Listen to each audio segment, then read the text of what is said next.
When I first entered my 20s, I thought that this decade was going to be all about achievements. My career goals, my money savings, my career goals, saving money, working on my status, finding the one true love, and building the perfect circle of friends that I'm going to carry on throughout the next couple of decades. But none of the biggest changes in my life in these past few years have came from accomplishments. They actually came from emotional lessons that I've learned along the way. And almost and almost all those lessons came through past relationships. For example, like love exposed me, friendships that tested me, and loneliness has humbled me, and being able to learn how to set boundaries for myself strengthened me. And when I zoom out of all of that, all of it points to one bigger truth. And it made me realize something is that your 20s aren't about building the perfect life. They're about building emotional maturity. And when I zoom out, all of it points to one bigger truth. Your 20s aren't about building the perfect life, I've realized. They're about building emotional maturity. And no one really explains what that means. It's something, and when you think about it, it's something that you think that you just gain as you get older, but I don't think a lot of people fully reach, a certain level of emotional maturity. When you're emotionally immature, and I say that without judgment because I was, everything feels reactive. If someone pulls away, you panic. If someone chooses you, you feel like you're validated. And if someone criticizes you, you spiral out of control and freak the hell out. And if someone leaves, you question your worth. And I know a lot of people to this day, and a lot of people that are older than me, that still haven't reached a level of emotional maturity. And your emotions are more important than you think. And I think it's a topic that doesn't get talked about enough. Like, man, when you're a kid, obviously your emotions are whack. I've never raised a kid, but I just remember hearing stories from my friends and, getting in spats with their parents. And, we're kids. We go through a bunch of hormones and, life's ever changing and life happens and it's all confusing. So, and then that kind of carries on from high school and our teenage years on to our early 20s. Except for in your early 20s, you're kind of thrown to the fire, right? Unless you're staying at home. But even if you're staying at home and living with your family, like you're still, you're an adult now, and it's kind of like, holy shit. Like, unless someone's really teaching me what emotional maturity is all about and what it really is, or if I don't learn about it through relationships and connections with other people, I'll never really truly know what emotional maturity is, I guess, is what I'm trying to get at. Like, your emotions drive the car. And in your early 20s, that feels normal because you're still learning how to regulate yourself, right? You're still trying to find out who you truly are. And there's a concept in psychology called emotional regulation. Your ability to experience things without being controlled by them, which I think is just, that sentence alone says a lot. Your 20s are basically a crash course in learning that skill, because relationships will trigger you in ways you didn't expect. You'll meet someone who activates every insecurity you didn't know you had, and maybe they're inconsistent, maybe they're emotionally distant, or maybe they mirror your own anxious tendencies that you have. And instead of seeing that as incompatibility, you call it passion. I did that. I thought intensity meant depth. I thought anxiety meant I cared, and I thought constantly needing reassurance meant I was invested. But emotional maturity starts when you realize something uncomfortable. If a relationship constantly dysregulates you, it's not romantic, it's revealing something unhealed. And here's where I had to learn something even harder. Before I could understand maturity, I had to recognize immaturity in other people and in myself. Emotionally immature people don't always look chaotic, although some are, and they're easy to pick out from a crowd. Sometimes they look confident, charming, or independent, but the patterns show up when things get uncomfortable. For example, accountability. If there's conflict, it's always someone else's fault. If you express hurt, they flip it back on you. If they mess up, there's an excuse before there's an apology. And I would always explain that kind of behavior as that's just how they are, or they've been through a lot and they don't mean it. But emotional maturity means being able to sit in discomfort without deflecting it. Immaturity avoids discomfort at all costs. Another sign is inconsistency. Hot and cold behavior, big words, small effort, intense affection followed by distance. And when you're younger, that unpredictability can feel addictive.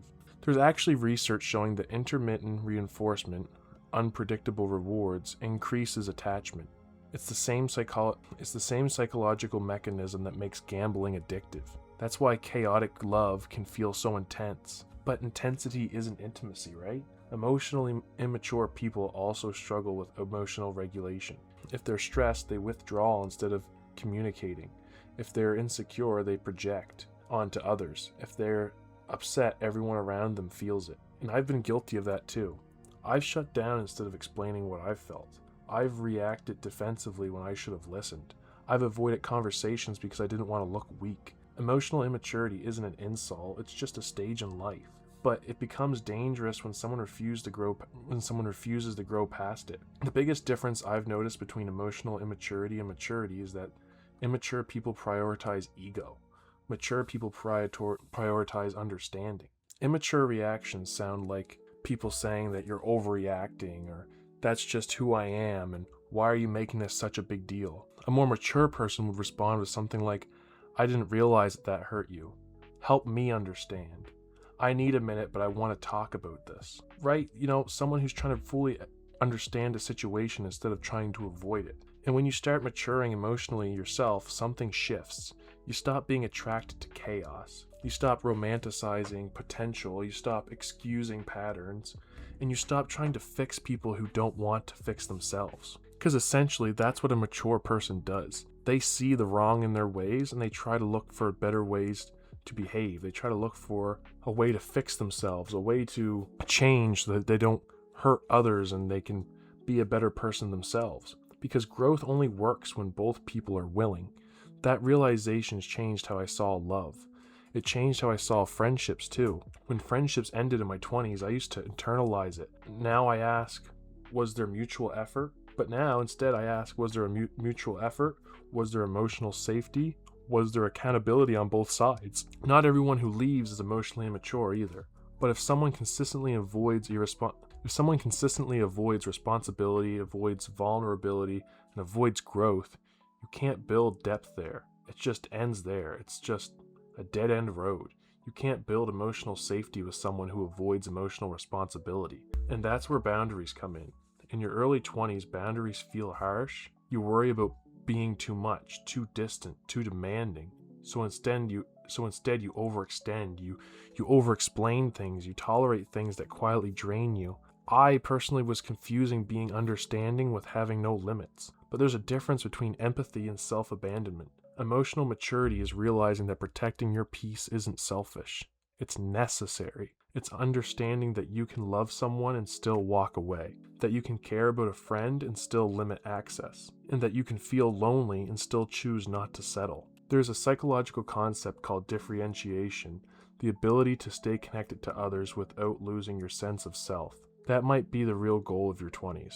Not detachment, not codependence, but balance. Being able to say, I care about you, but I won't lose myself for you. Being able to say, I value this friendship, but I won't carry it alone. Being able to say that I feel lonely, but I won't fill that space with chaos and unnecessary relationships. That's emotional maturity. And it doesn't happen overnight by all means. It happens through messy relationships, through uncomfortable endings, through nights where you question everything, through moments where you choose differently than what you're used to. Your 20s are messy because you're shedding emotional patterns you picked up early in life. The need to be liked, the fear of abandonment, the habit of avoiding hard questions, the tendency to attach your identity to those who choose you, the tendency to attach your identity to who chooses you. And every time you recognize one of those patterns and interrupt it, even slightly, you're maturing. You're willing to make a change for the better. You see the red flags in yourself and you're willing to make a difference because of it. It's subtle, but it's still making a difference. No one congratulates you for not sending that impulsive text, for not going back to someone who hurt you, for finally saying no. But those quiet decisions, they change your life. When you develop emotional maturity, relationships stop feeling like survival. They stop being about proving yourself to others and stop being about chasing validation and filling silence. They start feeling about alignment, peace, depth, and respect. And maybe that's the real achievement of your 20s. Not the title, not the relationship status, and not the size of your friendship circle, but the ability to understand yourself well enough that you don't abandon yourself just to keep someone else. If you can leave your 20s with that in mind, I believe you've already won. If you liked the video, leave a like and comment down below. Let me know some events that happened in your life that made you make some changes to share your own personal stories. Do you have any scenarios where you had to develop and change yourself so that you could become more emotionally mature? Let me know. I'd love to hear your guys' stories. Thank you for watching and have a good day.